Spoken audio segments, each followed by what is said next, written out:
I feel like I should say welcome to my face because it has been a hot minute since I've actually shown my face on camera. It is summertime, my kids are home, and it has just been a hard thing to get my face and this camera to come together. But today it is for a special reason. I'm taking part in a Dollar Tree box challenge. I was sent a box of goodies from Katelynn with Crafts by Katelynn. Isn't she one of the sweetest people? I just adore her. And so together we are going to see all the things that she sent me, and then I am going to use those items in order to create some fun crafts. And if you want to see what I sent my items to Courtney with Creative on the Cheap, so head over to her channel and see what I sent to her. So Katelynn sent me a card. I really just adore her. Aww. She's so sweet. Okay, are we not surprised that she would wrap everything up like super pretty? I mean, seriously. No, we're not surprised. Not even a little bit. Okay. If you're new, welcome to a little bit of Common Crazy. My name is Jennifer, and I would love it if you would hit that subscribe button if you enjoy what you see here today. Now, let's see what fun little items I think I might, no scissors needed. Look, she was able to find the candle holders. You guys, I found one. I was trying to see if I had it over here. I am so excited. I'm gonna need scissors. Here we go. Oh, don't drop the box, don't drop the box. So out of the bubble wrap, she sent me 2 of these black candlesticks or candle holders. Candlesticks, candle holders. You guys, is it raining? We're getting rain! Yes! I love Texas rain. Oh, I gotta go move some stuff. Oh, okay, well now that I've been rained on, welcome to intermission. Okay, where was I? Candlestick holders. Okay, I only found one white one in a store, so I am super excited to have these and know that I can come up with some fun things with those. Got a little chalkboard. I love those from the crafting section. A little wood plaque. Again, I love these. Oh, I haven't seen this. This is a little sign that says dream. I actually haven't seen this in my store. That's cute. Better hide that from my daughter. It's like a little picture. You're a peach. I haven't seen that in mine either. I'm telling you, seriously, Dollar Trees, they're not all the same. Okay, this is a canvas. Oh, that's cute. Happiness is taking a long, hot bath. Y'all, I'm a mom of 3 kids. One going into high school, one going into middle school, one going to 3rd grade. Remote learning. Do I need to say any more? Love teachers.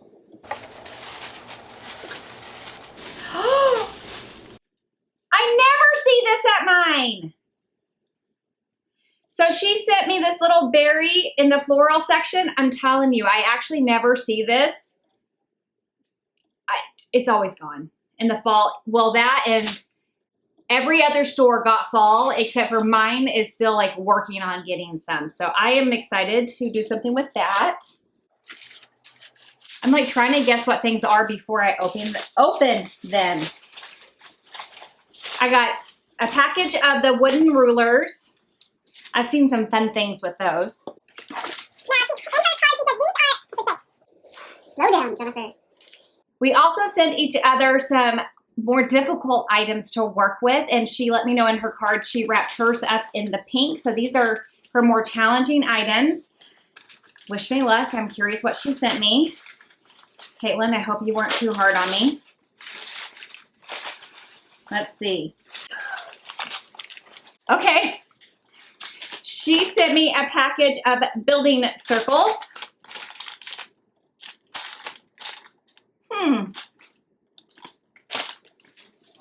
I'm really gonna have to think, aren't I?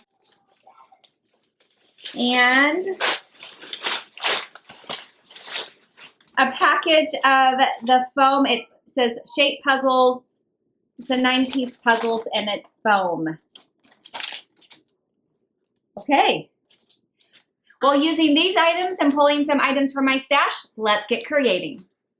I never shy away from a challenge, so I knew that I had to start with the building circles first.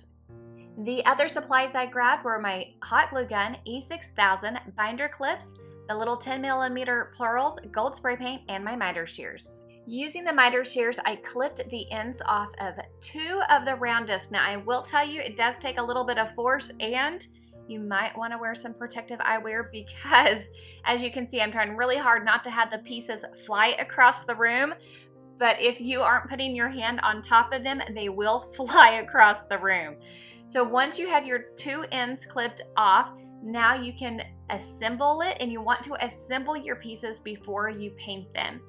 So I got all of my pieces clipped, and then I'm assembling them using a combination of the E6000 and hot glue to assemble them together.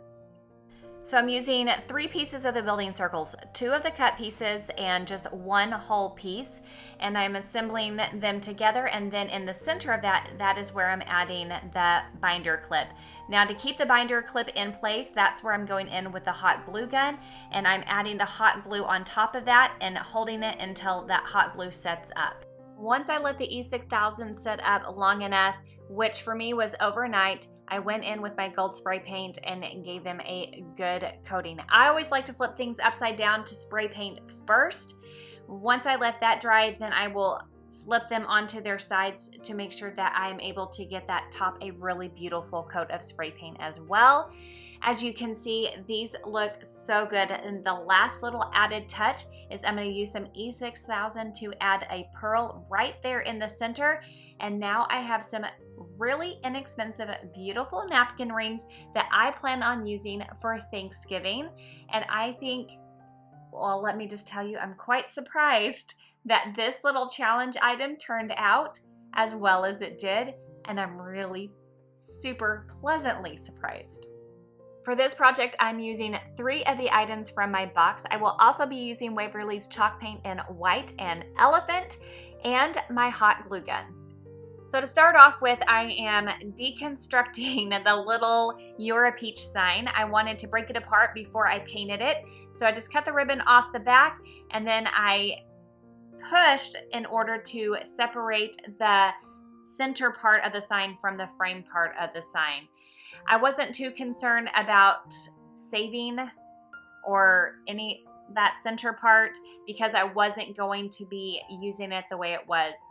Once I had it pushed out, I did go ahead and remove the peach part. I did keep that just in case I want to use it for a future project, but I just really wanted the surface area of itself because I'm going to be painting that and then placing that back in the frame in a little bit. Once I had it deconstructed, I went ahead and I gave everything a good coat of paint. So I painted the canvas, the large canvas, in white. I painted the small backing in white, and then the frame itself I painted in the elephant, which is just a beautiful gray color. I used my Cricut in order to create a stencil. I just did it on some cardstock just to make it super quick and simple, and then I took the gray and the white and I mixed them together to create just a softer, lighter gray. Once I have that together, I'm going to go ahead and put that onto that smaller square or the smaller piece of wood, whatever you want to call it. Anyway, I have seen so many people stenciling. I want to tell you the easiest way I find to stencil, and I honestly never seem to have issues. So I think the brush does matter. I love having a really pretty dense brush.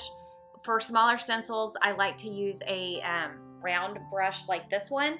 I go in, I make sure that my brush is completely covered, and then I pounce off the extra, like unload the brush so the brush almost feels dry, and then I go in and I go straight down and dab. It's just a process. I don't have to go in with Mod Podge. I don't have to go in with a base coat.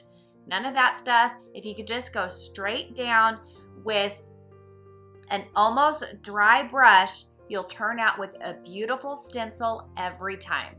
To get the curly Q shape that I want for the little leafy part of my pumpkin, I'm just wrapping it around a dowel rod, and that is giving me the perfect shape and size that I wanted for this particular pumpkin.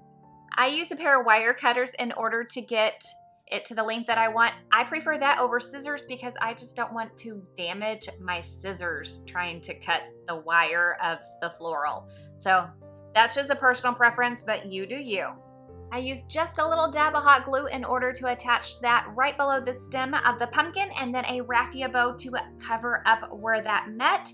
I think that looks super cute. After that, I was just assembling things. So I pushed this part right back into the frame. I didn't use any glue in order to keep it there because it had a nice snug fit. I added a little bit of hot glue onto the back of that in order to secure this to the canvas into the center, and then I was done. I think this turned out super cute. I absolutely love this, and I am getting so excited for fall.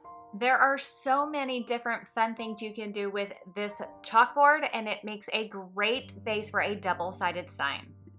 For this project, I'm using Waverly's chalk paint and moss and wax and antique and a cutout that I did with my Cricut. Now, if you don't have a Cricut, Dollar Tree does carry different fonts in stickers, rub-ons, and stencils, so that is another option for you to use. So to start off with, I am taking the Waverly wax and antique, and I watered it down, and I'm just using a cloth to rub it all around all of the wood. Now, I watered it down because I wanted it to be a little bit lighter. I didn't want it to be super saturated and dark. I just wanted a really light stain-like effect. And what I like about using the wax for is that it will stain it, but it dries so much faster than using a traditional stain. After that, I did take moss and I painted the inside on both sides with the color moss. I did take a couple of coats, especially on the chalkboard side, to cover up that black, plus it's like a slicker surface. And so a couple of coats did the job. After everything was dried, I did go in with an 80 grit sandpaper and very lightly sanded around the edges where I had done the antique wax, just to lighten it up even more because I really just wanted it a nice soft look. And if I happened to get a little bit of paint, because I did, then it just really blended the paint into that wax and it just gave it a more seamless, polished look.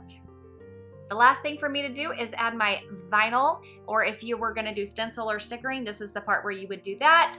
Anyway, I added pumpkin pies and autumn skies, and I absolutely love this. I'm using Oracle 651. It's one of my favorite vinyls. It is a permanent vinyl, so this bad boy is going nowhere, and I'm okay with that because I think this sign turned out adorable. I love that it's just fresh and clean looking. I was determined to use that second challenge product, so I had to use the puzzle, and I'm going to use the rulers in this project as well. I will also be using my hot glue gun, Mod Podge, a placemat, and a Cricut cutout. Now, I do have the link to the Cricut cutout if you have design space. I always do that for you. Now, remember, you can use stencils or stickers instead. To start off with, I cut the placemat so that it measures the same width as the puzzle piece, so that one side will fit the puzzle piece and the other side will be slightly shorter than puzzle piece, but that will be okay, and you'll see why in just a second. After that, I used my Rotary Cutter again in order to cut the length of the placemat so that it would match up with the length of the puzzle piece. I did that to both pieces of the placemat, and then I was ready to start assembling everything. So to begin, I am applying a thin coat of Mod Podge onto the puzzle piece, and that is how I'm securing the placemats down onto the puzzle piece. So on the puzzle side itself, I'm placing the full placemat to cover that up, and then I'm flipping it over, and then the shorter or the smaller placemat I'm applying in the center where the edges are still exposed. Now this will actually become the front of this when all is said and done. To make sure that everything is drying level, I lay a couple 2x4s down and then just put paint on it to just give some added weight. So just grab whatever you have on hand. I put that down, I left it alone, I made sure it was dry, and then I was ready for the next step. Now, the colored part of the rulers just peels off. It's just kind of stuck on there with like a sticky thing. So I peeled those off, and then I went in with my miter shears and I cut the rulers so that they were the same length as the puzzle piece. And then I used my hot glue in order to attach those, covering up the part where the mat wasn't covering on the edges.